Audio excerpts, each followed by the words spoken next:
In the shadow of my sister's star, I grew up feeling invisible, unseen, unheard, and overshadowed by Lily's brilliance. While my parents lavished attention on her talents, I found solace in books, dreaming of a future far from the expectations placed on me. But when they laughed at my dreams of going to college, I decided to prove them wrong. What they didn't know was that my quiet determination would lead me to success they never imagined, and eventually, to a choice that would change everything. I'm Cameron, and I grew up in the shadow of a star. That star was my older sister, Lily. Our house was always filled with people, aunts, uncles, cousins, you name it. They'd pour into our backyard like ants to a picnic, drawn by the promise of my mom's famous barbecue and the chance to see Lily perform. Our backyard was like a stage, with its neatly trimmed lawn and the big oak tree that provided the perfect backdrop. Dad would fire up the grill, the smell of charcoal and sizzling meat filling the air, while Mom bustled around, making sure everyone had a drink in hand. "Lily, sweetie," Aunt Marge would call out, her voice cutting through the chatter. "Why don't you give us a little song?" And just like that, all eyes would turn to my sister. Lily would hop onto a chair, her golden curls bouncing, a mischievous glint in her eye. She'd clear her throat dramatically, and then magic. "My heart will go on," she'd warble, doing her best Celine Dion impression. The adults would go wild, clapping and cheering like they were at a real concert. Mom and Dad would beam with pride, Dad often wiping a tear from his eye. Meanwhile, I'd be off to the side, trying to blend in with the bushes.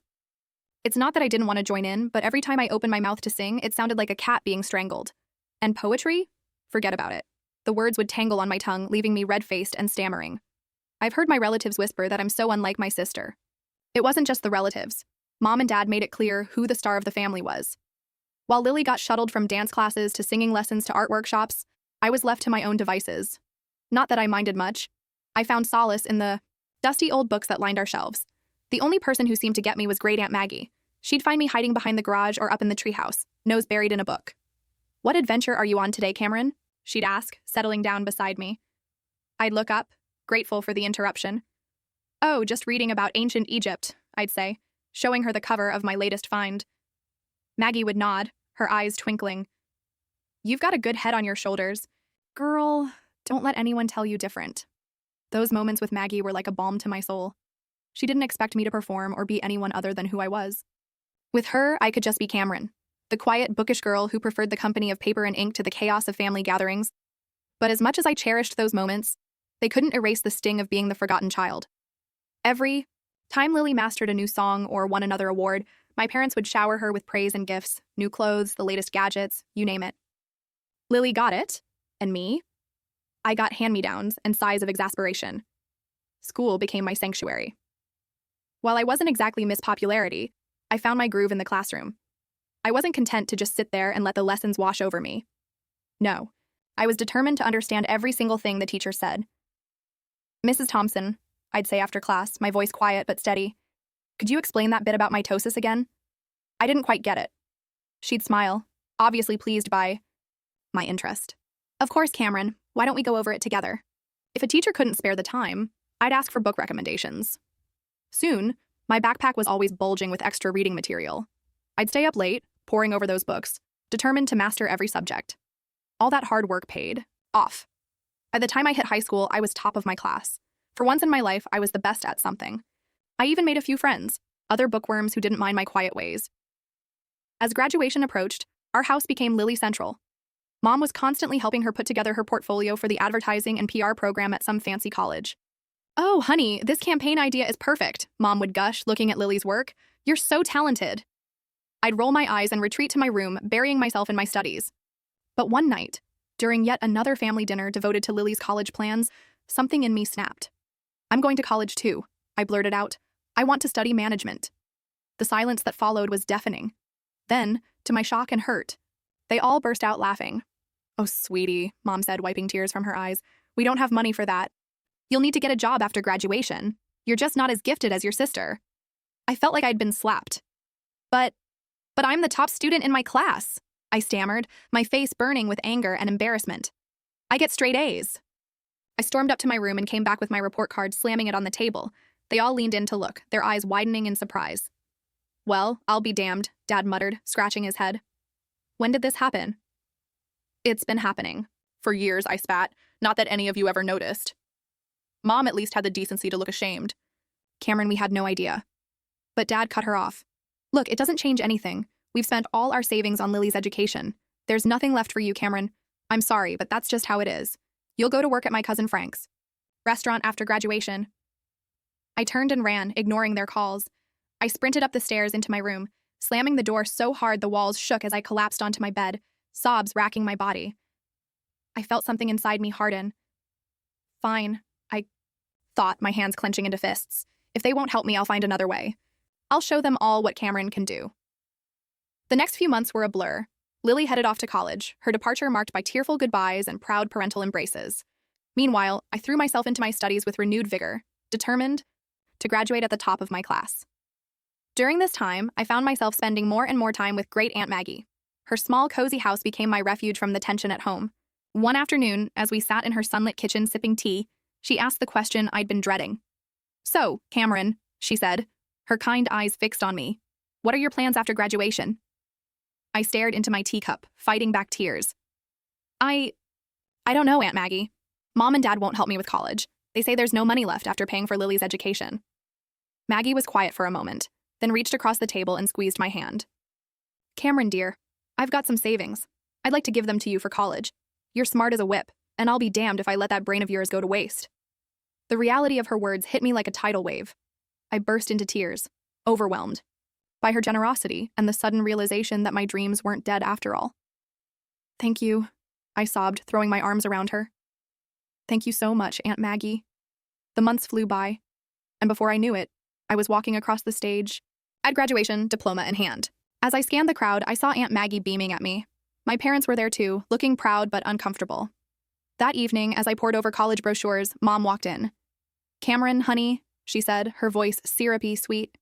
"Your father's cousin Frank called. He's got a job for you at his restaurant. Isn't that exciting?" I took a deep breath. "Actually, Mom, I won't be needing that job. I'm going to college." Dad appeared in the doorway, frowning. "And how exactly do you plan to pay for that?" "Aunt Maggie is helping me," I said, my chin held high. "She's giving me her savings for tuition." The shocked silence that followed was almost comical. Then, to my disbelief, Dad's face turned red with anger. "Absolutely not," he bellowed. "If Maggie's got money to spare, it should go to Lily. She needs a car for her job in advertising after she graduates next year." I couldn't believe what I was hearing. "Are you serious?" I spat. "This is my chance to get an education, to make something of myself." "Don't be selfish, Cameron," Mom chimed in. "Your sister needs that money more than you do." "No," I said, my voice shaking but firm. "This is my money now, and I'm using it for college. End of discussion." From that moment on, life at home became unbearable. My parents either ignored me completely or snapped at me over the smallest things. The tension was suffocating. After a particularly nasty argument, I called Aunt Maggie in tears and told her everything. "Pack your bags, sweetheart," she said without hesitation. "You're moving in with me." The next day, I stuffed everything I owned into a cab and drove away, watching my childhood home shrink in the rearview mirror as I pulled up to Aunt Maggie's house. I felt a weight lift off my shoulders. The summer flew by in a whirlwind of preparation, and before I knew it, I was stepping onto the campus of State University. Thanks to my stellar grades and Aunt Maggie's generosity, I'd gotten into the management program I'd always dreamed of. My first day of classes, I felt like I was floating on air as I sat in my Introduction to Business lecture, drinking in every word. I couldn't help but think, I made it. I'm really here. Meanwhile, Lily was starting her senior year at her fancy college. I hadn't heard much from her or my parents since I'd moved out, but I tried not to let it bother me. I was too busy relishing my newfound freedom and the excitement of college life. But then, about a month into the semester, Aunt Maggie called me. "Cameron, dear," she said, her voice hesitant. "I think you should sit down for this." My heart raced as she filled me in on the family drama I'd missed. Apparently, Lily had shown up at home out of the blue, announcing she'd dropped out of college. The reason? She was pregnant. According to Aunt Maggie, Lily had been flippant about the whole thing. "Oh, don't worry," she'd said, tossing her hair. "The baby's father is loaded. We'll be getting married soon." But the story didn't end there. It turned out Lily's boyfriend wasn't as committed as she thought. When he found out she'd been sleeping with his friend too, all hell broke loose. Now, they don't even know who the father is. Aunt Maggie sighed. I sat there, phone pressed to my ear, trying to process it all. Part of me felt a twisted sense of satisfaction. The golden child had fallen from her pedestal. But mostly, I just felt sad for Lily and the mess she'd gotten herself into. The saga continued over the next few months. Aunt Maggie kept me updated on all the gossip from the family gatherings I no longer attended. When Lily's baby was born, a DNA test confirmed her boyfriend was indeed the father. But instead of the fairy tale wedding Lily had envisioned, he simply agreed to pay child support. The final blow came when Lily, desperate for work, took a job as a waitress at Uncle Frank's restaurant, the very job my parents had tried to foist on me. As I hung up the phone, I felt a whirlwind of emotions. There was a small petty part of me that wanted to gloat, to rub my success in my family's faces. But mostly, I just felt a profound sense of gratitude for where I was, and how far I'd come. For years, life had been a blur of lectures, exams, and late-night study sessions. Before I knew it, I was walking across the stage at graduation, my hard-earned management degree clutched tightly in my hand. As I scanned the crowd, I saw Aunt Maggie beaming at me. My parents were there too, looking proud but uncomfortable. That evening, as I pored over college brochures, Mom walked in. "Cameron? Honey," she said, her voice syrupy sweet. "Your father's cousin Frank called.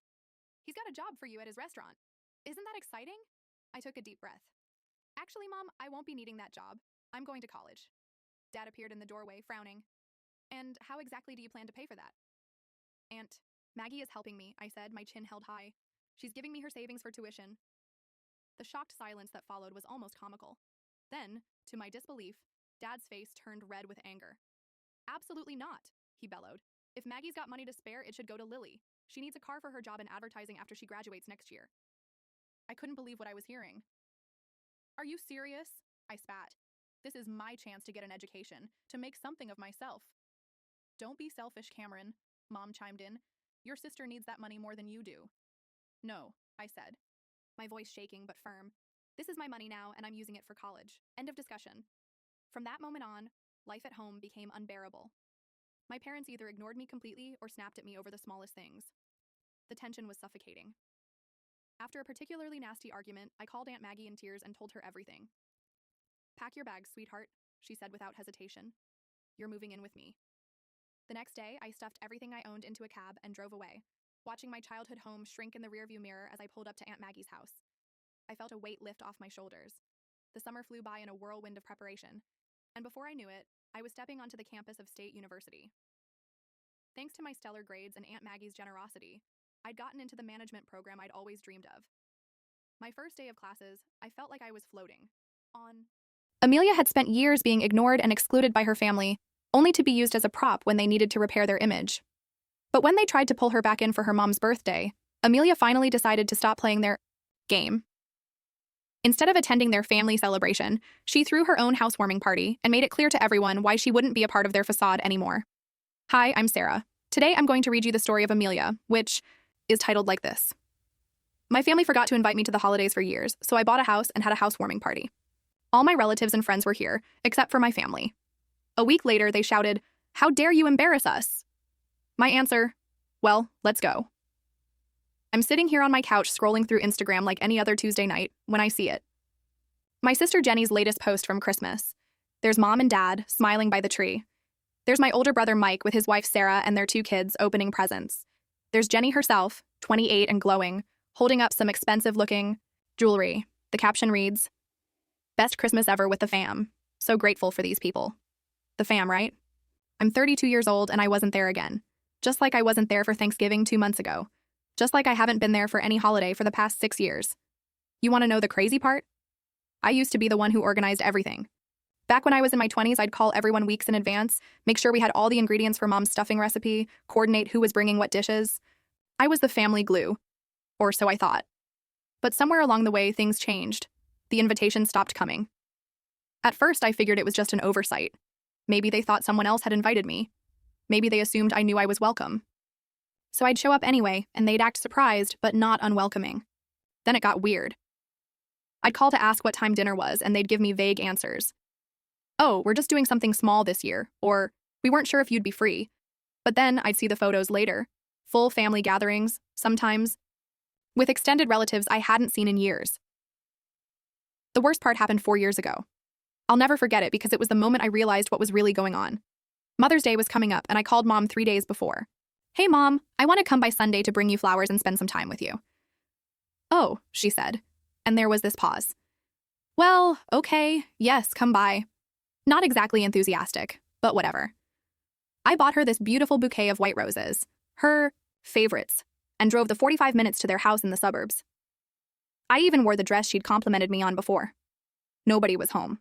I stood there on their front porch, holding those flowers like an idiot for 15 minutes, ringing the doorbell over and over. I called Mom's cell, straight to voicemail. Called Dad, same thing. Mike didn't answer either, and neither did Jenny. I drove home confused and hurt, but I figured maybe there had been some emergency. Maybe someone was sick, and they'd all rushed to the hospital. I kept those flowers in a vase on my kitchen table, waiting for someone to call and explain. Then, Jenny posted the photos. Mother's Day brunch at Romano's with the best family ever. There they were, laughing over mimosas and eggs Benedict. Mom was wearing a corsage, not the flowers I'd brought, different ones. They'd planned it. They'd made reservations. They'd all gotten dressed up and gone out together, and not one of them had thought to tell me. That's when I stopped trying. I mean, what was the point? I still sent birthday texts because I'm not a complete monster, but I stopped calling about holidays. I stopped asking when we were getting together. And you know what? Nobody noticed. Nobody called to ask where I was or why I wasn't participating anymore. Well, except for my birthday. They forgot that too. Every year, Mike's birthday in March. Big.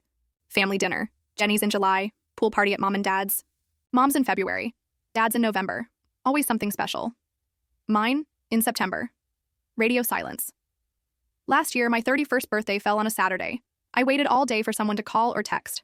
By 8 p.m., I ordered Chinese takeout and watched Netflix alone. Around 10, I got a text from Jenny. OMG, sorry. Happy belated birthday. Work has been crazy. Work, right? As if she'd been working on a Saturday night and just remembered her sister existed. So, here I am now, looking at their perfect Christmas photos, and something inside me just snaps. Not in an angry way, in a clear way. Like suddenly, I can see the whole picture instead of just trying to figure out what I did wrong. I don't need this. I don't need to keep hoping they'll remember I exist.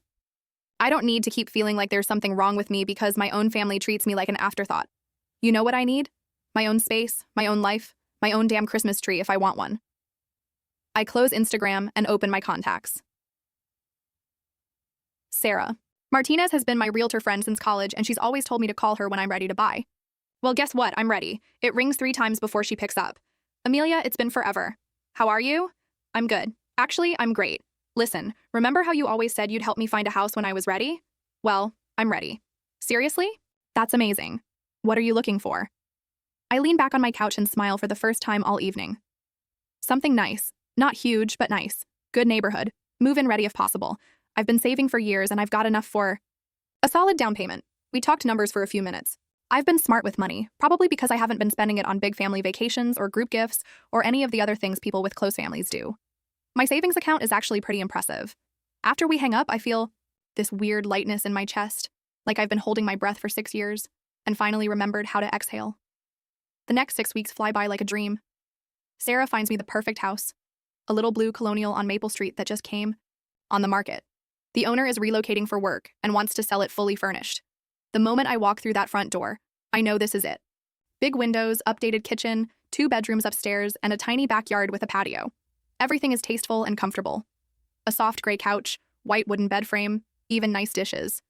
It's like someone designed a life I actually want to live. I put in an offer that afternoon. 2 days later, it's accepted. 5 weeks after deciding to change my life, I'm standing in my own house with my own keys. My house. The words still sound weird in my head. I work at Davidson Marketing as a senior account manager. 3 years ago, they promoted me to handle our biggest clients, which came with a substantial pay raise. That's how I managed to save so much for this house. My family has no idea what I do for work or how well I'm doing. They've never asked. 2 weeks after moving in, I decide to have a housewarming party. I make a list of everyone who actually matters to me. My college friends, work colleagues, neighbors, extended family like my cousin Rachel and Aunt Linda. Real people who care about me, not people who treat me like an afterthought. The one thing I don't do is invite my immediate family. Mom, Dad, Mike, Jenny, none of them get a call or text. For the first time in my adult life, I'm throwing a party and they're not automatically included. Saturday arrives and my little house fills up with people talking and laughing. Uncle Tom brings his famous potato salad. Jessica shows up with champagne. My neighbor Patricia invites me to join their book club. Around 4 p.m., Aunt Linda pulls me aside. Honey, this is a beautiful party, she says. But where's your mom and dad and Mike and Jenny? I look her right in the eye. I didn't invite them. Oh, did something happen? Yeah. For the last 6 years, they haven't invited me to any family holidays, so I decided not to invite them either. Aunt Linda's face changes completely. Amelia, are you serious? I had no idea they weren't including you. They weren't. It is what it is. I know Aunt Linda is the family gossip in the best way. By tomorrow, half my extended family will know exactly why I didn't invite my parents and siblings. The party goes until 8 p.m. When the last guest leaves, I sit on my couch in my quiet house, feeling peaceful. 3 days later, my phone starts ringing. Mom's name appears on the screen. I let it go to voicemail. Then Dad calls, then Mike, then Jenny. I don't answer any of them. The texts start coming next. Mom. How dare you embarrass us like that in front of everyone? Mike. What the hell is wrong with you? Now all our relatives think we don't like you. Jenny. Everyone's asking why we treat you differently. This is so humiliating. I laugh out loud reading these messages. They're not upset that they hurt me. They're upset that they got caught. I don't respond to any of them. A few more days pass. It's Saturday morning and I'm drinking coffee on my patio when there's a loud knock on my front door. I look through the peephole and my heart sinks. All 4 of them are standing on my doorstep: Mom, Dad, Mike, and Jenny. I open the door slowly. What do you need? Mom doesn't even answer. She just pushes past me into my house like she owns the place. The others follow her in. What do you think you're doing? I ask, but they're already spreading out. Mike and Jenny immediately start walking around, inspecting everything. Mike runs his hand along my kitchen counter. Jenny peers into my living room like she's taking inventory. Nice place, Jenny says, but not like a compliment. Meanwhile, Mom starts shouting, How could you disgrace us like this, Amelia? Do you have any idea what you've done? Linda has been calling me nonstop. All our relatives are asking why we treat our children differently. They're asking why we made you an outsider. Dad nods vigorously. You need to call everyone back and tell them you were joking. Tell them we're a close family and you were just being dramatic. I stare at them. Why haven't you invited me to family parties for the last 6 years? The room goes quiet. Mom's mouth opens and closes like a fish. Dad looks at the floor. Well, Mom starts mumbling something incoherent. You don't even wish me happy birthday, I say. Both my parents turn red. Mike and Jenny come back from their house tour. Jenny plops down on my couch like she belongs there. So, how'd you afford this place? She asks. It's really nice. Must have cost a fortune. If you were interested in my life, I'd say. You'd know I've been in a senior position at my company for 3 years. I earned good money. Mom jumps back into the conversation. Well, you never told us about your promotion. How are we supposed to know if you didn't tell us? I look directly at her. What's the name of the company I work for? Silence. They all look at each other. Mom's eyes dart to Dad. Dad looks at Mike. Mike looks at Jenny. Jenny examines her fingernails. None of them know where I work. None of them have ever asked. I stand up. I'm not going to deny anything to anyone. I'm not going to pretend we're a close-knit family when we're not. I walk to the front door and open it wide. Time for you to leave. Mom's jaw drops. You're not even going to offer us tea? I've already done more for you than you ever did for me, I say. At least I'm letting you leave with dignity instead of leaving you standing on a doorstep with flowers like you did to me on Mother's Day. Mom's face turns bright red. She opens her mouth to say something, then closes it again. One by one, they file out of my house. Dad won't look at me. Mike shakes his head like I'm the unreasonable one. Jenny pauses at the door. This isn't over, she says. Yes, it is, I reply, and close the door in her face. I lean against it for a moment, listening to them argue in my driveway before their car doors slam, and they drive away. After they leave, I expect silence. I figure they'll sulk for a while and then pretend none of this ever happened, which would be fine by me. But apparently, my family doesn't give up that easily. 3 days later, an email pops up in my inbox from Dad. The subject line reads, Family. Dinner invitation. I almost delete it without reading, but curiosity gets the better of me. Dear Amelia, your mother and I would like to invite you to dinner this Sunday at 6 p.m. We'll be having pot roast and mashed potatoes. We hope you can join us. Love, Dad. It's so formal and weird, like I'm a distant relative they barely know. I delete it without responding. The next day, Jenny texts me. Want to go shopping this weekend? There's a sale at Nordstrom, and I thought we could hang out like old times. Old times. What old times? We haven't gone shopping together since I was in college. I ignore the text. Then Mike gets creative.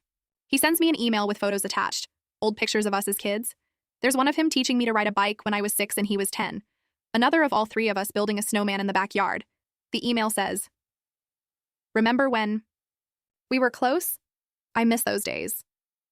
I stare at those photos for a long time. We did used to be close when we were little, But that was before they decided I didn't matter anymore. I don't respond to Mike either. A week goes by with more attempts.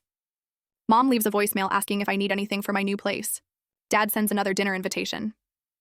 Jenny tries calling twice. I ignore all of it. I think maybe they're finally getting the message when Mom shows up at my door again. This time she's alone, and she looks different. Smaller somehow, less angry, and more desperate. Amelia, please, can we talk? I want to apologize for everything. I know we haven't been good to you, and I want to make it right. She's looking at me with these sad eyes, and for a second I almost feel bad for her. Almost. It's my birthday in 2 weeks, she continues. I'm planning to celebrate at home with just family. Just us. No big party, no extended relatives. I want you to be there, honey. It's important to me. Just family. The words hit me weird because apparently just family has meant everyone except Amelia for 4 years now. Please, Mom, she says. I want to rebuild our relationship. This is my chance to show you that you matter to us. She looks so sincere, so hopeful. And despite everything, she's still my mom.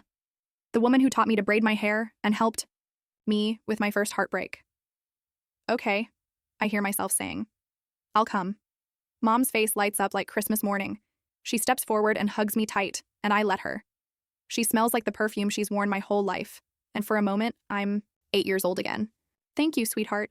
This means everything to me. After she leaves, I feel cautiously hopeful. Maybe they really have learned something. Maybe almost losing me completely made them realize they'd been taking me for granted. Maybe we can actually fix this. I spend the next week thinking about what gift to get her. I finally settle on a beautiful silk scarf from this boutique downtown. Navy blue with tiny silver stars. It costs more than I usually spend, but it feels right, like a peace offering.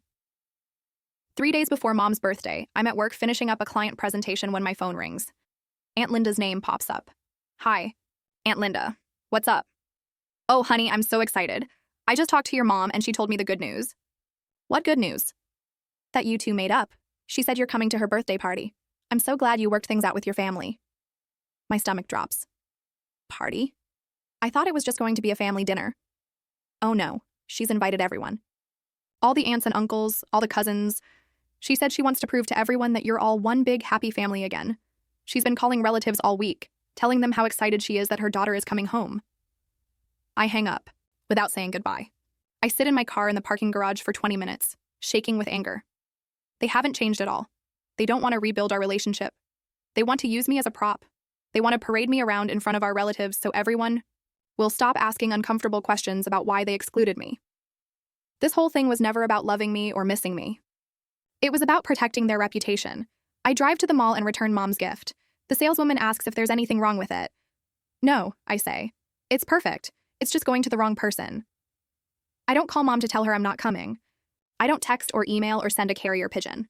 If she wants to use me for her little show, she can wonder where her star performer is. Sunday arrives. Mom's birthday. I turn off my phone at 5 p.m. and make myself a nice dinner. Grilled chicken, roasted vegetables, a glass of wine. I eat on my patio and watch the sunset. At 6:30, I turn my phone back on.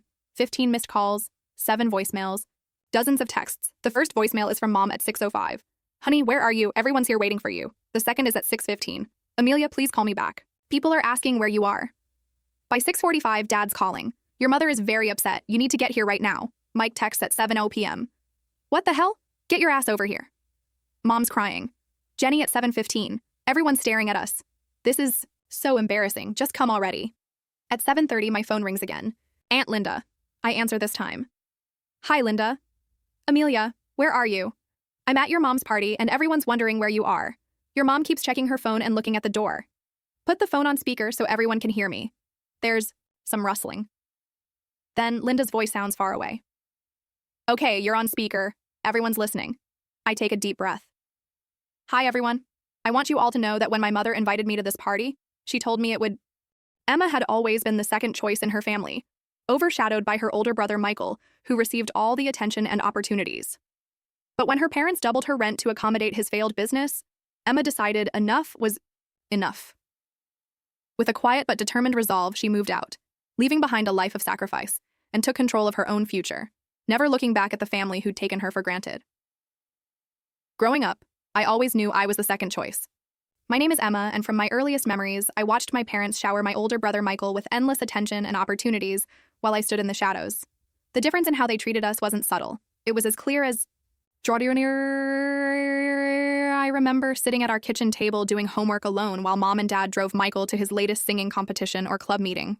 He was 3 years older than me, and somehow that made him more deserving of everything.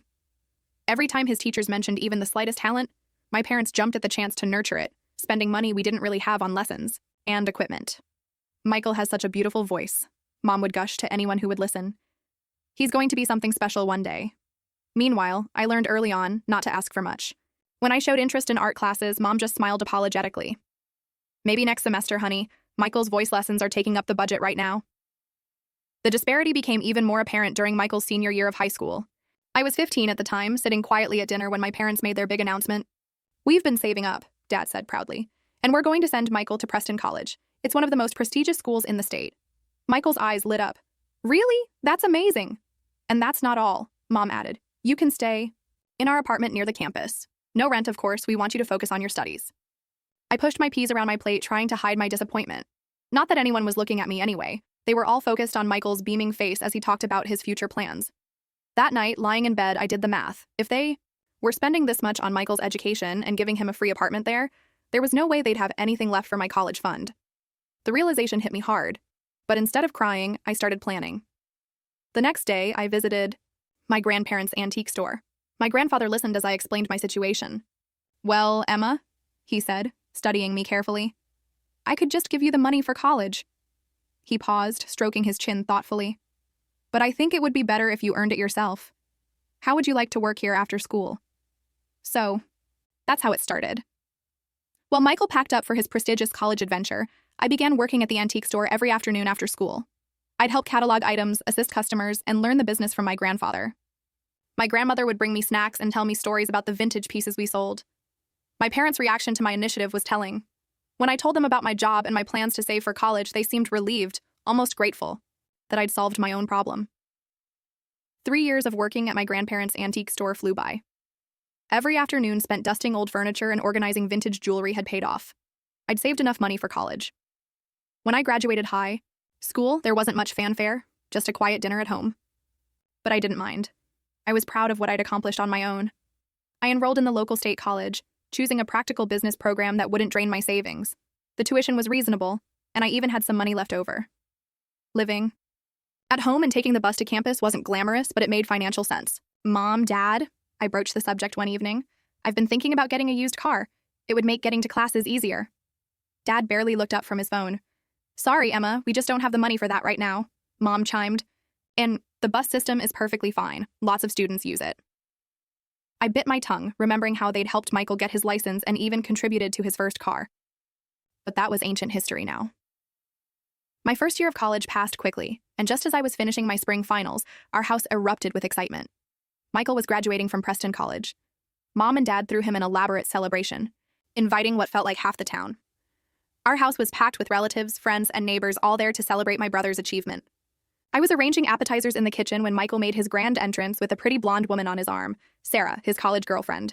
They were beaming as they walked into the room hand in hand. "Everyone," Michael announced, commanding immediate attention. "Sarah and I have some exciting news. We're engaged." The room exploded with cheers and congratulations. Mom burst into tears of joy, and Dad clapped Michael on the back so hard I thought he might fall over. "But wait, there's more," Sarah added, her voice sweet as honey. "After the wedding, we'll be moving to Connecticut. My parents own a successful business there, and they want us to take it over." Mom's tears turned into full-on sobbing. "My baby boy, a successful businessman. That's my son," Dad proclaimed proudly. "Always knew you were destined for great things." I stood in the corner watching the scene unfold. Nobody seemed to notice that I just finished my freshman year with a 4.0 GPA, or that I'd been working part-time at a local cafe while maintaining my studies. But I was used to it by now. The wedding preparations consumed the next year while I focused on my studies. Now in my third year, Mom and Dad threw themselves into planning the perfect wedding for their perfect son. They took out a substantial loan to cover everything: the venue, the catering, the flowers, the band. Nothing was too good for Michael and Sarah. The wedding itself was exactly what you'd expect: extravagant, emotional, and all about Michael. I stood in my bridesmaid dress, which I had to pay for myself, watching my parents beam with pride as they danced with the happy couple. They'd spared no expense, even though I knew they'd be paying off the loan for years to come. After Michael and Sarah left for Connecticut, I stood in my cramped bedroom at my parents' house staring at my textbooks. An idea struck me. The apartment where Michael had lived during college was now empty. It was perfectly located near campus, and it would give me some much-needed independence. I approached my parents that evening while they were watching TV. Mom, Dad, since Michael's apartment is empty now, would it be okay if I moved in there? They exchanged glances before Mom spoke. Well, honey, you can move in, but you'll need to pay rent. The words hit me like a slap in the face. Rent? But Michael lived there for free. Dad shifted uncomfortably in his recliner. That was different. We have the wedding loan to pay off now. We need the extra income. I couldn't believe what I was hearing. I'm your daughter too, I said, my voice trembling slightly. I've never asked you for anything. I worked for my college money. I take the bus everywhere. Mom held up her hand to stop me. She and Dad had one of their silent conversations, the kind they used to have when deciding whether to spend money on another of Michael's activities. Fine, Mom finally said. We'll charge you half the normal rent. I wanted to argue more, but I knew this was the best offer I'd get. Okay, I'll take it. That weekend, I moved into the apartment. It still had traces of Michael everywhere. Holes in the walls from his college posters, water rings on the coffee table from his late-night study sessions. I took extra shifts at the cafe to cover the rent, often working until closing time. Between classes, studying, and work, I barely had time to sleep. My final year of college passed in a blur of textbooks, coffee shop aprons, and midnight study sessions. Before I knew it, graduation day arrived. While my classmates' families planned parties and celebrations, my parents opted for a quiet dinner at home. They only invited my grandparents. No extended family, no friends, no elaborate catering like Michael's graduation. We sat around the dining room table eating the lasagna I'd made myself. Grandma reached across the table and squeezed my hand. Emma, dear, we're so proud of you, she said warmly. Graduating with highest honors while working part-time. That's quite an achievement. Before I could respond, Mom's phone buzzed. Her face lit up as she read the message. Oh, speaking of achievements, she interrupted. Michael just texted. The business is doing wonderfully. He says they're expanding into 2 new locations. I watched as my graduation dinner turned into a celebration of Michael's success in Connecticut. My grandparents exchanged knowing looks and Grandpa squeezed my shoulders supportively. My hard work in college paid off sooner than I expected. Within 2 weeks of graduation, I landed a position at Anderson & Mitchell, one of the most prestigious firms in the city. The starting salary was better than I dared hope for, and I was thrilled to finally be starting my career. That excitement lasted exactly 3 days until my parents found out about my salary. Emma, Mom said during one of her unexpected visits to the apartment. Now that you're making good money, you should start paying the full rent amount. I stared at her, wondering if I'd heard correctly. But we agreed on half. That was when you were a student, she replied matter-of-factly. You can afford it now. I wanted to point out that Michael had lived here for free even after getting a job, but I'd learned that comparing myself to my brother was pointless. The apartment's location was perfect, just a 10-minute walk from my office, so I reluctantly agreed. Life fell into a routine. I threw myself into my work, determined to prove my worth at the company. Every month, like clockwork, Mom would call. Emma, dear, just reminding you about the rent. It's due on Friday. We're counting on that money. 3. Years passed this way. I earned a significant promotion and raise, but I kept that information to myself. I'd learned my lesson. Any hint of financial success would just lead to more demands from my parents. Through their occasional updates, I heard that Michael and Sarah had a baby boy. I'd seen pictures on social media, but hadn't visited. Our communication had dwindled to perfunctory birthday messages and holiday greetings. I was fine with that. Then came the phone call that changed everything. Emma, Mom's voice was tight with tension. We need to talk about your brother. There's been some trouble. The business, well, it's gone bankrupt. He had a terrible fight with Sarah's parents. They're furious about how he managed things. They're not speaking anymore. I closed my eyes, already knowing where this was heading. He's coming back home, she continued with a sigh. He'll be staying with you and Dad. Oh, I said carefully. I assume he'll be staying with you and Dad? Actually, Emma, Mom paused. That apartment you're in is quite large. He'll be staying there. The phone nearly slipped from my hand. What, Mom? This is my home. I've been living here for years. Don't be dramatic, Emma. Your brother needs help. He doesn't have any money right now, so he'll stay there for free. You can keep paying the rent. That's absurd, I protested. If he's moving in, maybe I should just find my own place. Don't you dare. Mom's voice turned sharp. We need your rent money now more than ever. Michael's going through a rough time. You wouldn't want to make things harder for him, would you? I shook my head in disbelief and hung up without another word. The moving day was worse than I'd imagined. Michael, Sarah, and their crying baby Tommy showed up with a mountain of luggage and baby equipment. Mom arrived to supervise the transition, which apparently meant making my life as uncomfortable as possible. Emma, clear out your room, Mom directed, hands on her hips. Michael and Sarah need it for Tommy's nursery. I stood in the doorway of my bedroom, my personal space for the past 4 years. What? Where am I supposed to sleep? The living room has a perfectly good couch, she replied, already starting to move my things. You can't be serious, I said. I pay rent here, full rent, and you're putting me on the couch? Mom's expression hardened. Don't be selfish, Emma. Your brother has a baby. Babies need proper rooms. So I watched helplessly as my bedroom was transformed into a nursery, complete with a crib, changing table, and all the other baby paraphernalia. My belongings were unceremoniously piled in a corner of the living room, which was now my bedroom. Thucky. Next few weeks were a nightmare. Michael moped around the apartment all day, alternating between complaining about his in-laws and reminiscing about his glory days as a successful businessman. Sarah spent her time either crying or arguing with Michael about whose turn it was to change Tommy's diaper. The baby seemed to sense the tension and cried constantly. I'd come home from a long day at work to find dishes piled in the sink, toys scattered everywhere, and dirty laundry spilling out of the hamper. The first few times, I tried ignoring the mess, but the dirty dishes attracted ants, and the clutter made it impossible to relax in what was now my bedroom.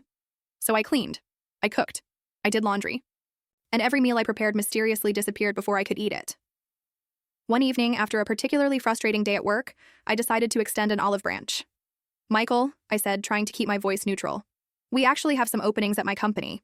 I could put in a good word for you with HR. The benefits are great, and the starting salary is decent. Michael looked up from his phone, his face twisting with indignation. An entry-level position? Are you kidding me? I'm a businessman, Emma. I don't do entry-level. I need an executive position, something worthy of my experience. Your experience running a business into the ground. The words slipped out before I could stop them. Michael's face turned red. You don't know anything about what happened. That was my in-laws' fault. They set me up to fail. He stormed off to his room, my old room, leaving me standing there, wondering how much longer I could live like this. 3 months into our forced cohabitation, I sat at my kitchen table, now covered in Tommy's dried baby food and Sarah's coffee rings, reviewing my bank statements. The numbers didn't lie. My expenses had nearly doubled since Michael and his family moved in. That was the final push I needed to call my parents. I rehearsed what I would say, determined to remain calm and rational. The phone conversation went about as expected. Mom, Dad, we need to talk about the living situation, I began. Michael and Sarah aren't contributing anything to the household expenses. They're eating all my food, using utilities I pay for. Emma, Mom cut me off. I can't believe how selfish you're being. Your brother lost everything. His in-laws betrayed him. He has a baby to take care of. Dad's voice joined in from the background. You should be grateful you're in a position to help family. But that's just it, I pressed on. I'm not just helping. I'm carrying the entire financial burden. They don't buy groceries. They don't help enough, Mom snapped. Your brother is going through a difficult time. This isn't forever. You need to be more understanding. That night, I opened my laptop and started searching for apartments. I bookmarked several promising options, all within walking distance of my office, just in case. I told myself, just in case things get worse. Things got worse. Exactly 2 weeks later, I was sitting on my couch bed, trying to focus on work documents while Tommy wailed in the background and Michael and Sarah had their fourth argument of the day. The doorbell rang, and my parents walked in without waiting for anyone to answer. Mom had that look on her face, the one she used to get right before announcing Michael had been enrolled in another expensive program. Dad stood behind her, avoiding eye contact. Emma, we need to discuss the rent, Mom announced. I looked up from my laptop. I paid this month's rent on time, as always. Yes, but starting next month, we're doubling it. The room fell silent. Tommy stopped crying. I stared at my mother, certain I had misheard. Double? But I'm already paying the full market rate, I protested. Mom gestured around the apartment. Well, now there are more people living here. More wear and tear on the property, more utilities being used. It's only fair that the rent reflects that. Fair? I couldn't help but laugh. How is it fair that I should pay double rent for being forced to sleep on a couch in my own living room? If anyone should pay more, it should be Michael. Michael jumped up from his chair. This is ridiculous. I lost everything. And now you want me to pay rent? Of course not, sweetie, Mom soothed, before turning back to me with a harder expression. Emma, you have a good job. You can afford it. Your brother needs time to get back on his feet. I looked at each of their faces, Mom's stern expectation, Dad's awkward avoidance, Michael's entitled indignation, Sarah's smug satisfaction. 3 months of built-up frustration threatened to explode, but I swallowed it down. Instead, I simply nodded. Fine, I said quietly. Double rent, starting next month. Mom's face broke into a satisfied smile. She and Dad left shortly after, clearly pleased with how smoothly their announcement had gone. They had no idea they'd just given me the push I needed to finally make my decision. Later that evening, while trying to read a book on my uncomfortable couch bed, I overheard Michael and Sarah talking in the kitchen. They were trying to whisper, but their excitement made them careless. "Can you believe it?" Sarah giggled. "Your mom just told me. They're going to give us half of Emma's rent money every month." Michael's smug reply made my blood boil. "Of course they are. They understand we need help right now. Emma makes plenty of money. She can support us for a while. This is perfect," Sarah continued.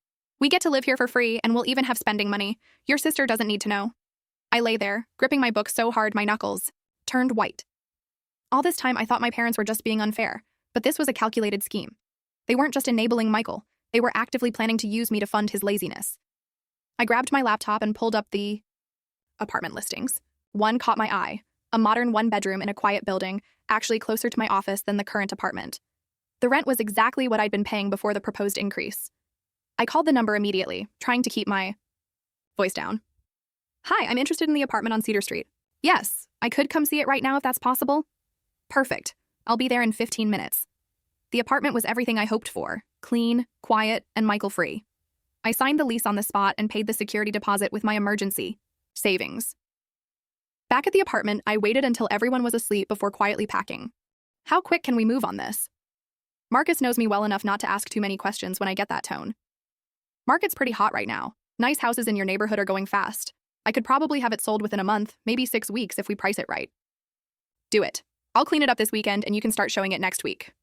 My phone had been quiet since Christmas. Not a single call or text from any of them. Radio silence, which was fine by me. It gave me time to pack and plan without having to deal with their drama. I spent January getting everything ready for the move. The automatic transfers to my family were still running. The mortgage help for Mom and Dad, Jake's rent money, Matt's car payment, Emma's credit card payments. I left them alone for now. Let them think everything was normal while I planned my escape. By the 3rd week of February, Marcus had found a buyer for my house, a young couple with a baby who fell in love with the nursery I'd set up as a home office. The irony wasn't lost on me. I'd been saving up to maybe start a family someday, but my actual family had driven me away from that dream. I sold most of my furniture to a consignment shop and packed the rest of my belongings into a moving truck. The company had arranged a temporary apartment for me in Denver while I got settled, which was perfect since I didn't want to rush into buying anything. The move went smoothly, and within a week I was in Colorado, breathing mountain air and feeling like a completely different person. The corporate apartment was nice enough, modern, clean, and most importantly, far away from my family's drama. I spent the next several weeks working with Richard to set up the new branch office. We hired staff, designed the workspace, and worked out all the logistics for our client accounts. During my downtime, I worked with a local realtor to find my own place. After looking at dozens of properties, I found the perfect house. It was slightly smaller than my old place, but it had this amazing garden in the back, way bigger than anything I'd had before. I could already picture myself out there with coffee. In the mornings, maybe even learning to grow vegetables. I moved into my new house on a Friday and opened the branch office the following Monday. It was surreal. My own team, my own office, my own decisions to make. I felt more in control of my life than I had in years. That first day at work, sitting in my new office overlooking downtown Denver, I decided to do something I'd been looking forward to for weeks. I logged into my online banking and canceled every single automatic transfer I had set up for my family. The mortgage help for Mom and Dad? Gone. Jake's monthly rent assistance? Canceled. Matt's car payment? Done. Emma's credit card payments? Not anymore. As I clicked through each cancellation, I couldn't stop smiling. For the first time in years, every dollar I earned was going to be mine to keep. The relief was incredible. 2 weeks later, my phone started going crazy. First, it was Mom calling. I watched her name flash on the screen and hit decline. Then Dad tried. Same treatment. Then Jake. By the end of the day, I had 12 missed calls and about 20 text messages. I finally listened to one of Mom's voicemails just to see what kind of panic I'd caused. "Robin, honey, the mortgage payment didn't go through. The bank called and said there wasn't enough money in the account. We're counting on that transfer from you. Please call me back as soon as you get this." Her voice sounded stressed, but not worried yet. She probably figured it was just some banking error that would get sorted out quickly. The next few voicemails got progressively more frantic. Dad left one that was basically him demanding I call them immediately. Jake's message was just him, whining about his rent being due and needing his usual help. I deleted every single message without responding. A week later, the calls started coming from Matt and Emma too. Matt left this pathetic voicemail. "Robin, I don't know what's going on, but my car payment got declined and they're threatening to repo it. I need that money you always send. Where are you?" Emma's message was more direct. "What the hell, Robin? My credit card company called saying my payment bounced. You've been covering that for 2 years. I have bills due. Still didn't answer. It was actually kind of satisfying watching them all scramble without their personal bank account. 3 days later, I got a text from Mom that made me laugh out loud. Robin, we went to your house and there are strangers living there. Where are you? We need to talk. I could picture it perfectly. Mom and Dad showing up at my old address, probably planning to guilt me face to face into turning the money back on, only to find some confused new homeowners who had no idea who they were looking for. That evening, I went through my contacts and blocked every number I had for my family. Mom, Dad, Jake, Matt, Emma, Aunt Linda, Uncle Steve, all of them. I was done listening to their complaints about money. A month passed in blissful silence. I was settling into my new life in Denver, making friends at work, exploring the city. For the first time in years, I wasn't stressed about money because I wasn't giving it all away to ungrateful relatives. Then, my phone rang with a number I didn't recognize. I almost didn't answer, but something made me pick up. Robin, thank God it's Sarah. Everyone's been looking for you. Your parents are freaking out. What happened? Sarah was my cousin on Dad's side. She was about my age, and we'd always gotten along well. Even though we didn't talk much anymore, she'd never asked me for money, never treated me like an ATM. I moved to Denver for work. I didn't tell anyone because honestly, Sarah, I'm done with all of them. Done? What do you mean done? So I told her everything. The Hawaii vacation demand, the Christmas exclusion, the clown emojis, all of it. Sarah listened without interrupting. Jesus, Robin, I had no idea they were treating you like that. Yeah, well, now you know why I left and why I'm not sending them money anymore. Is that why your dad called my mom crying about losing the house? And why Jake's been posting on Facebook about needing roommates? That made me smile. Probably, they'll figure it out. Sarah was quiet for a moment. Robin, I get why you're angry. What they did was horrible. But your mom's been calling me every day asking if I've heard from you. She seems genuinely worried. She's worried about her mortgage payment, not about me. Maybe. But what if she's not? What if they actually realize they screwed up? I laughed, but there wasn't much humor in it. Then they can apologize, but I warned them they wouldn't see me again, and they responded with clown faces. So, as far as I'm concerned, they made their choice. After I hung up with Sarah, I sat in my living room looking out at my garden. The previous owners had planted roses that were just starting to bloom. It was peaceful here, quiet, no one demanding money or taking me for granted. A few months later, I changed my phone number entirely. I gave the new number to Sarah and a few close friends from my old job, but that was it. I wanted a completely fresh start. My new life in Denver was everything I'd hoped for. The branch office was doing great. We'd landed 3 major clients in our first quarter, and Richard was talking about expanding even more. I'd made friends with my neighbors, joined a hiking group, even started dating a guy named Tom who worked at the outdoor gear store downtown. Tom was the complete opposite of my family. He paid for his own meals when we went out, never asked to borrow money, and actually seemed interested in me as a person rather than what I could do for him. One evening in late summer, I was checking my email when I saw a message from an address I didn't recognize. The subject line made my stomach drop. From Emma. I stared at it for a full minute before opening it. Robin, I know you probably don't want to hear from any of us, but I had to try. We've all been talking and we realized we messed up. We were wrong to ask you to pay for Hawaii, and we were wrong to exclude you from Christmas. We don't need your money anymore. We just want our sister back. I found your email through some mutual friends. Please, can we talk? We miss you. I read it 3 times, then closed my laptop and went to make coffee. The thing was, I believed Emma was sincere. I believed they probably did feel bad about how things went down. But feeling bad after the consequences, it wasn't the same as actually understanding what they'd done wrong. They'd shown me their true colors when they thought I'd always be there to bail them out. The Hawaii vacation demand, the Christmas exclusion, the clown faces. That was who they really were when they thought I had no choice but to take it. Now that they'd lost their free money and had to face real consequences, suddenly they wanted their sister back. But where was their love and respect when I was paying their bills? Where was their appreciation when I was sacrificing my own financial security for theirs? I thought about Tom, who'd never asked me for a dime. About Jessica, who insisted on splitting every coffee bill. About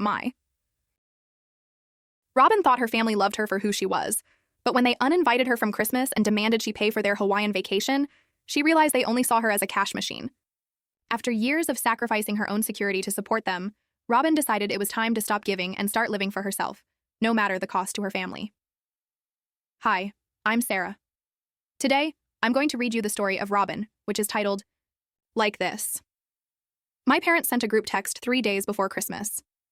We think it's best for Robin not to show up at our party. My sister, brothers, and even my aunt reacted with a thumbs up. So I typed, good, but you won't see me either. Well, let's go. I'm Robin, 34 years old, single. I was sprawled on my couch, watching some random TV show when my phone buzzed. The notification showed a message in our family group chat, the one with Mom, Dad, my 2 younger brothers, Jake and Matt, my sister Emma, plus Aunt Linda and Uncle Steve. We used it for sharing news, planning get-togethers, and swapping recipes mostly. The message was from Mom. "Hi everyone, just confirming. Our Christmas party will be at our house like we discussed.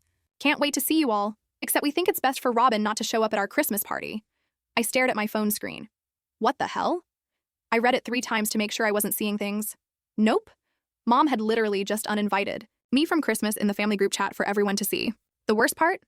Jake, Matt, and Emma all gave it thumbs-up reactions. Even Aunt Linda liked the message. Nobody asked why. Nobody said, "Wait, what's going on?" Nothing. My hands were shaking as I typed and deleted about 5 different responses. First, I wanted to write, "You're all ungrateful bastards," but I stopped myself. Then, I thought about telling them exactly what I thought of their little exclusion party.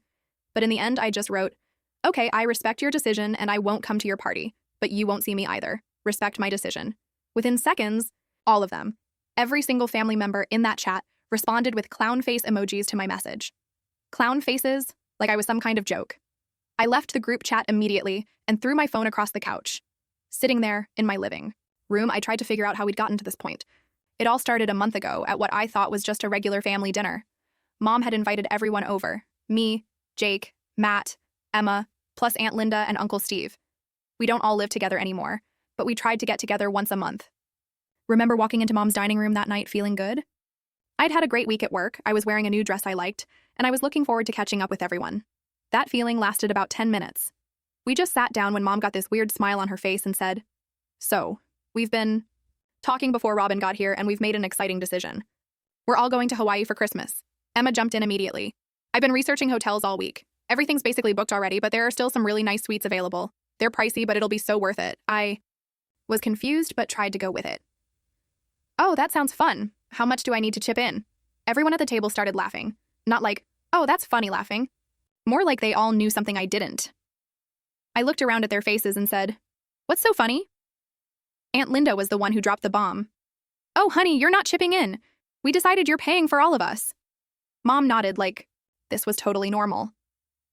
"We calculated everything for you. Your dad and me, Jake, Matt, Emma, Linda, and Steve.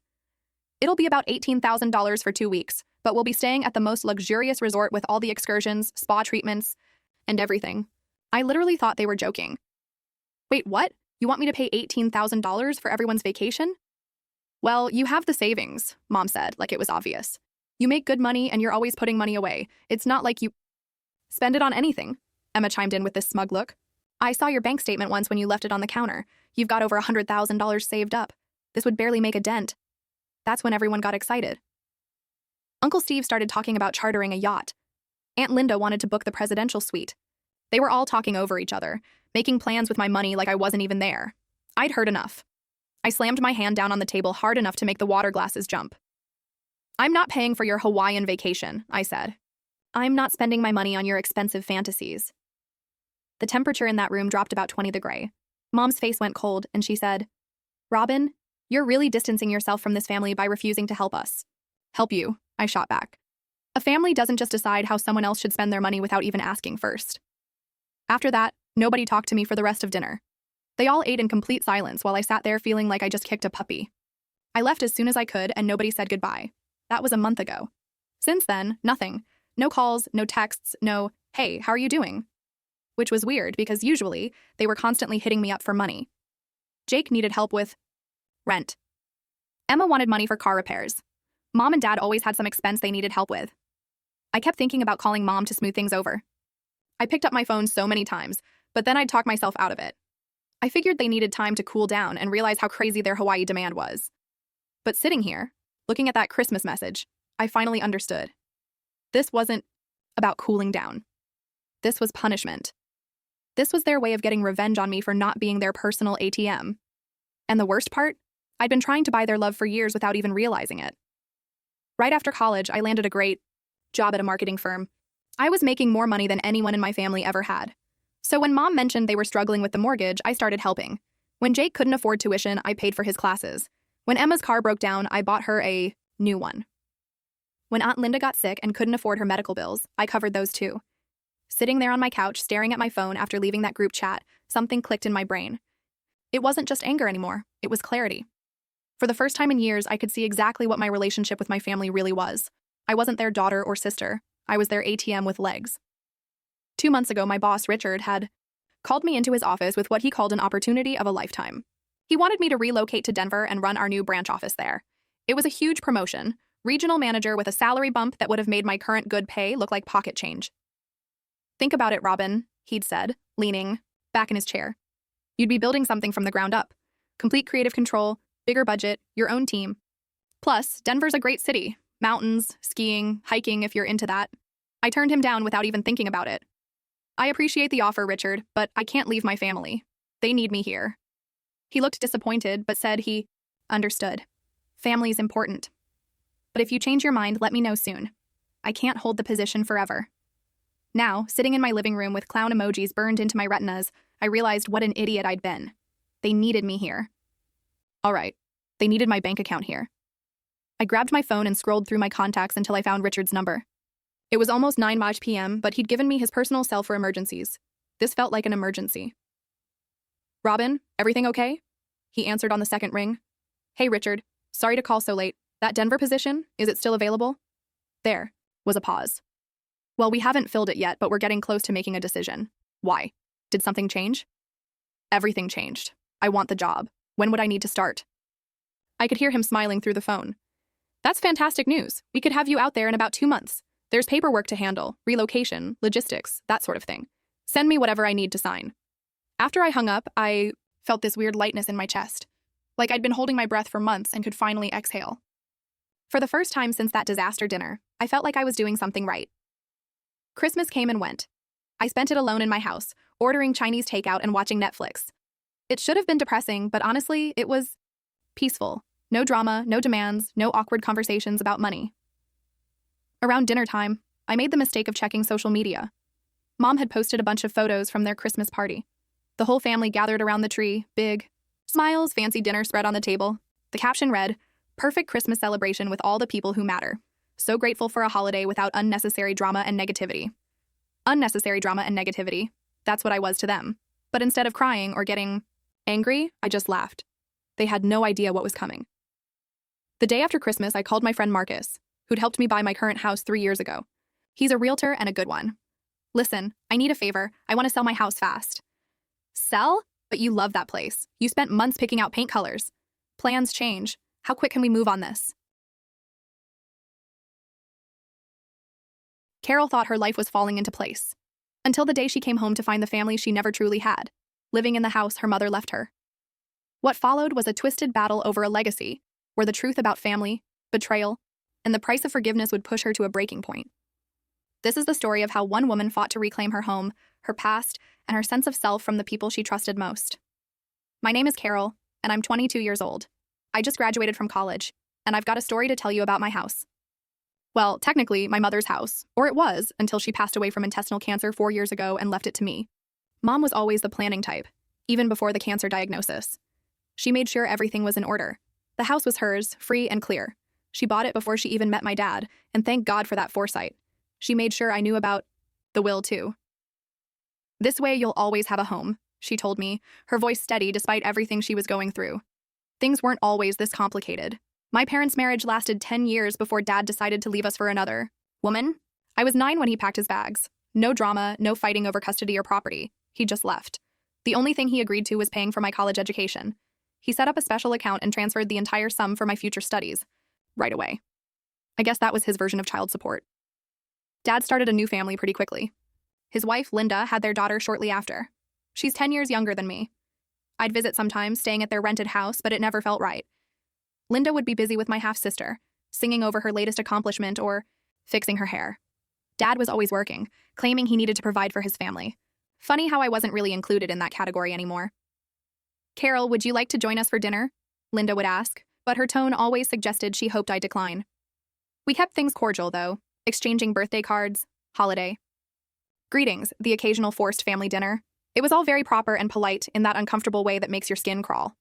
Mom made good money as a senior accountant, so when the cancer hit, she could focus entirely on treatment. I was 14 when we got the diagnosis.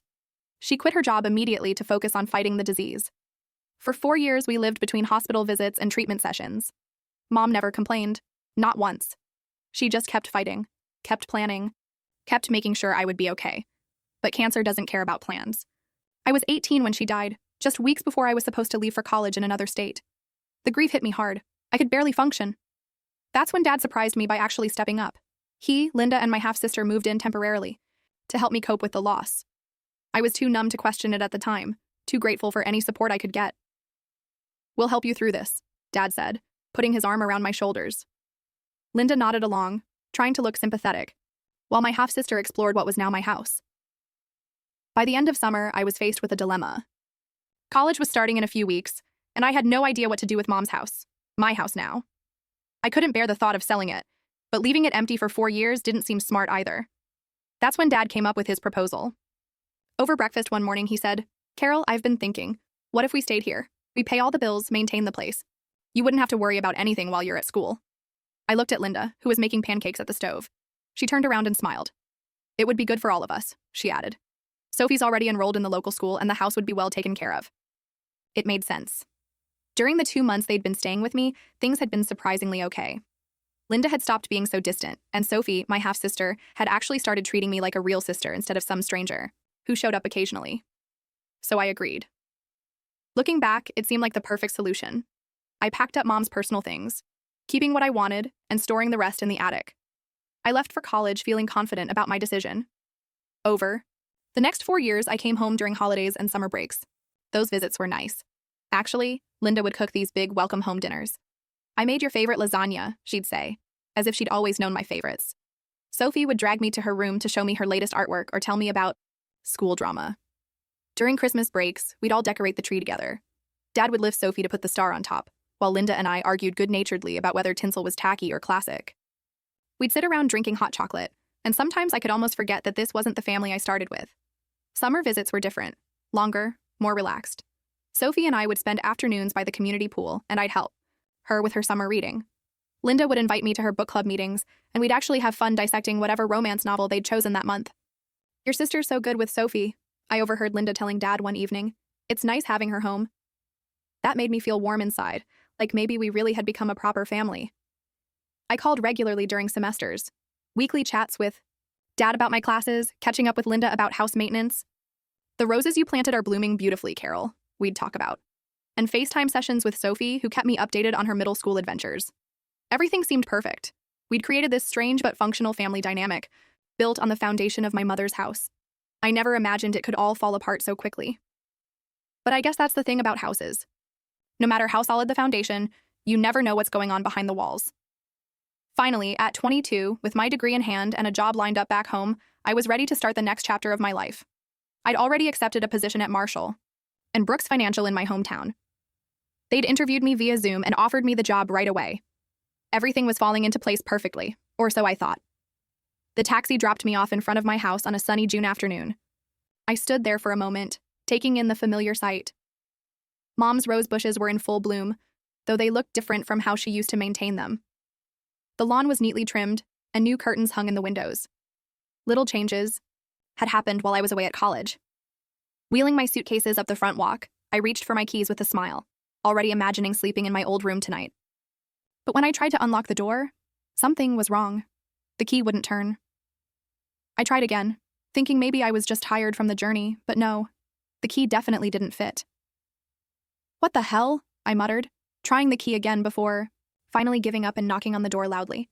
Since it was the middle of the day and they might be watching TV, Linda opened the door, her eyes widening in surprise.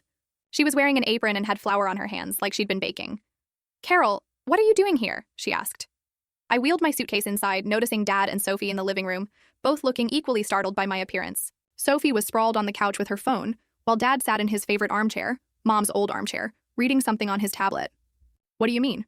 "I live here," I said, looking around at what seemed like subtle changes to the living room decor. "Why were the locks changed?" Dad touched his neck. "That nervous habit he's had since forever." "Oh, that. Yeah, I changed them. Last month for safety. You know, there were some break-ins in the neighborhood." "You could have told me," I said, trying to keep the annoyance out of my voice. "Or sent me a new key. I mean, this is my house." "We weren't expecting you," Linda said carefully, her arms crossed over her chest. She wiped the flour off her hands and looked increasingly uncomfortable. "Why not?" I asked. "I graduated last week. I told you guys I was coming home to start my new job. I looked between them, feeling increasingly uneasy. Something was off about their reactions. Sophie had even put down her phone and was watching the scene unfold with an odd expression. Carol. Dad cut in suddenly, standing up. Can we talk in the office for a minute? I followed him into Mom's old office. My office. Now. The room still had Mom's degrees on the wall and her collection of financial reference books on the shelves. He closed the door behind us, and I noticed his hands were shaking slightly as he turned to face me. Listen, honey, he started, his voice low. There's something you need to know. Linda, well, she thinks this house belongs to me.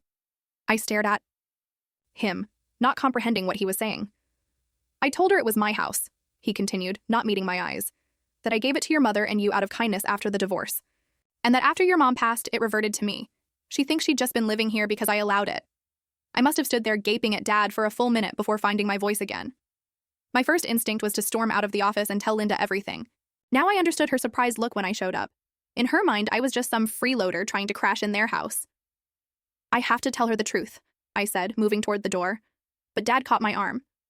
Please, Carol, he begged, his voice barely above a whisper. Just give me a little time. I'll find us a new place to live, I promise. I just need to figure out how to tell her. Without destroying our marriage. Destroying your marriage? I hissed. What about what you're doing to me? He pulled a set of keys from his pocket, holding them out like a peace offering. These are for the new locks. Please, sweetheart, just a few weeks, that's all I'm asking. Let me handle this my way. I took the keys, feeling sick to my stomach. Fine, I said finally. But this is insane. Dad, you know that, right? He nodded, relief washing over his face. Thank you, honey. I'll make this right. I promise. But things started going downhill immediately. At dinner that night, the atmosphere was thick with tension. Linda kept shooting me these looks across the table, all her previous warmth gone. The woman who used to bake my favorite cookies and invite me to book club now acted like I was a stranger who'd wandered in off the street. More potatoes? Sophie asked, completely oblivious to the tension. Would anyone mind if I redecorate the living room? Linda asked suddenly, not looking at me. The current setup is a bit dated. I gripped my fork tighter, knowing she was talking about Mom's furniture arrangement. Dad coughed awkwardly and changed the subject. The next morning, I was making coffee when Linda cornered me in the kitchen. She was still in her robe, hair uncombed, but her eyes were sharp and focused. Carol, she said, leaning against the counter. I think we need to talk about your plans. My plans? I asked, confused. Yes, when are you planning to look for your own place? She asked casually, like she was asking about the weather. Now that you have a job lined up, you should start thinking about moving out. You're a grown woman now, after all. I took a slow sip of coffee, counting to 10 in my head. Actually, I've talked to Dad about staying here for now. He's fine with it. Linda's lips pressed into a thin line, and for a moment, I thought she might argue. Instead, she just turned and walked out of the kitchen, leaving me alone with my cooling coffee and a growing sense of dread about how this was all going to play out. The next 2 weeks were like living in a hostile environment. Linda's attitude shifted from cold to downright passive-aggressive. She'd accidentally wash my clothes with colors that would bleed, claiming she forgot which laundry basket was mine. She'd cook family dinners but conveniently make just enough, for 3 people, acting surprised when I came to the table. When I tried to watch TV in the living room, she'd suddenly need to vacuum right there. If I was using the kitchen to make breakfast, she'd barge in and start reorganizing the cabinets, muttering about how some people never learn to keep things tidy. She even moved my mother's favorite vase from its spot on the mantel to some corner shelf, claiming it didn't match her new decorating vision. The worst part was watching Sophie follow her mother's lead. My half-sister, who just weeks ago had been sending me memes and calling me for advice about boys, now rolled her eyes whenever I entered a room. She started calling me that girl when talking about me to her friends on the phone, loud enough for me to hear. Despite the tension at home, my professional life was taking off. I visited Marshall and Brooks Financial, where they showed me my future workspace, a nice corner desk with a view of downtown. My future colleagues seemed friendly and welcoming, especially Sarah from the risk assessment team, who offered to take me to lunch. When do you start? She asked over sandwiches. 2 weeks, I replied, just enough time to settle in at home. That evening at dinner, I shared my start date with the family, trying to maintain some semblance of normalcy. They showed me my office. Today, I said. I start in 2 weeks. Linda's fork clinked against her plate as she set it down with exaggerated care. Well, isn't that wonderful? Once you get your first paycheck, you can start looking for your own apartment. I know of some nice complexes across town, very affordable for young professionals. I caught Dad's pleading look across the table. His eyes seemed to beg me to keep quiet, to maintain his lie just a little longer. I stabbed at my peas and said nothing, To avoid the tension at home, I started reconnecting with old high school friends. Katie and Jessica were still in town, and we'd meet for coffee or shopping trips, falling back into our old rhythms as if no time had passed. But coming home was always uncomfortable. I'd walk in and hear hushed conversations from the kitchen or living room that would stop abruptly when I appeared. Dad and Linda would spring apart like guilty teenagers. Papers would be hastily shoved into drawers, and fake smiles would plaster themselves across their faces. Saturday morning, I woke up to an unusually quiet house. No sound of Linda's weekend meal prep in the kitchen. No Sophie's music blasting from her room. No Dad watching sports on TV. The silence felt wrong somehow, like the calm before a storm. I padded downstairs in my pajamas, checking each room as I went. The kitchen was spotless. Not just clean, but unused since the night before. The living room was empty, the throw pillows perfectly arranged on the couch. Sophie's boots, usually cluttering the entryway, were gone. Even Dad's car wasn't in the driveway. I checked my phone. No messages, no notes about where everyone had gone. My first thought was that maybe they'd gone out for breakfast, but something felt off. They never went out for breakfast without at least leaving a note. Even during these tense weeks, they'd maintained that basic courtesy. I tried calling Dad first, but his phone went straight to voicemail. Weird. I tried a few more times with the same result. That automated voice telling me the person I was trying to reach was unavailable. A knot started forming in my stomach. Finally, I called Linda. She picked up on the fourth ring just as I was about to hang up. "What do you want?" Her voice was sharp, hostile in a way I'd never heard before. In the background, I could hear waves and what sounded like tropical music. "I just wanted to know where everyone is," I said, caught off guard by her tone. I woke up, and the house was empty. She laughed, an ugly, mean sound that made my stomach clench. "Oh, didn't we tell you? We're in the Maldives. First-class flights, luxury resort, the works. We didn't mention it because, frankly, we didn't want you tagging along and expecting us to pay for you, too. Not that you'd know anything about paying for things yourself." "What?" I couldn't believe what I was hearing. "Oh, save it," she cut me off. "I'm sick of this whole situation. You're nothing but a lazy freeloader living in our house like you own the place. Your father might put up with it, but I'm done. Did you think you could just live here forever, mooching off us while we work hard to maintain this home?" I could hear Sophie giggling in the background and Dad's muffled voice saying something I couldn't make out. The betrayal felt like a physical blow. "When we get back," she continued, "I want you gone. Do you understand me? Pack your things and get out of our house. If you're still there when we return, I'll throw you out myself. And trust me, I won't. Be gentle about it. I don't care where you go. Live on the street for all I care. You're not our problem anymore. And don't bother trying to call your father. He agrees with me. He's just too weak to tell you himself. We've already blocked your number. Have a nice life, Carol. Or don't. I really couldn't care less." The line went dead. I sat in that kitchen for what felt like hours, fury slowly replacing shock. They were living in my house. The house my mother had worked for, had left to me. And they had the nerve to call me a freeloader, to try to throw me out. Well, I'd had enough of playing along with Dad's lies. I blocked their numbers on my phone, my hands still shaking, but now with anger rather than hurt. Then I started methodically going through the house, gathering their belongings. Linda's expensive clothes, Sophie's school stuff, Dad's golf clubs. Everything went into boxes and suitcases. I worked through the entire Saturday, fueled by rage and bitter disappointment. By Sunday morning, I had their life packed up and stacked in the garage. I found a 24-hour locksmith who could come right away. He worked quickly, replacing the locks on all the doors. It cost a small fortune, but it was worth every penny. When he finished, I handed him my credit card, feeling a strange sense of satisfaction as I clutched the new keys. Monday morning, I started my new job at Marshall & Brooks. For 2 weeks, I threw myself into work, learning the ropes, making new friends, trying not to think about the confrontation I knew was coming. I kept their stuff in the garage, but I rearranged the house back to how Mom had it, removing every trace of Linda's decorating vision. Then came that Friday. I pulled into the driveway after work to find them standing there, Dad looking nervous, Linda red-faced with fury, and Sophie hanging back with a scowl. They must have just gotten back from their vacation. Their suitcases were still in their rental car. Linda started screaming before I even got out of my car. "How dare you change? Our locks? How dare you lock us out of our own house?" I walked calmly past them to unlock the door. Linda followed, still,